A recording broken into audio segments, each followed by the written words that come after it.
So, what's up guys?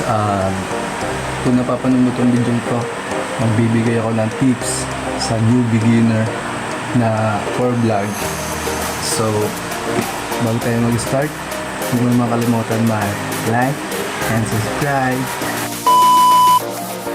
Tip number 1. Unang-una, huwag ka mag-video or kaya mag-post ng vlog mo tungkol sa sarili mo. Kasi hindi ka pa naman sikat, hindi ka naman katulad nila Tony Gonzaga, nila Kong TV at nila Sir Gaby, mga sikat na bago magsimula. Then, yun. So, pag mag-upload ka, dapat confident ka sa sarili mo. Yung hindi maboboring manonood sa'yo, ganun. Tip number 2, dapat creative ka sa lahat. Kumbaga, lahat ng gusto mong video dapat creativity ka, yung kung halimbawa kung ano gusto mong content, ganun, mag-iisip ka kung ano yung mas babagay sa'yo,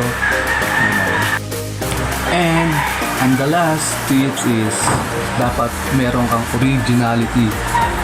Yung gagawa ka ng sarili mo, hindi ka gagaya ng ibang content na sa mga sikat kukuha ka ng mga simpleng vlog nila, tas gagayanan mo. Pangit kasi yun. Dapat meron kang sariling originality kung gusto mo maging isang vlogger. And para naman dumami ang mga views and subscribes mo, dapat yung originality talaga. So, ako, bago lang ako. Gusto ko lang magbigay ng tips sa natutunan ko sa YouTube. And yun lang. Huwag mo makakalimutan kung tinapos ko ang video nito. Like and subscribe.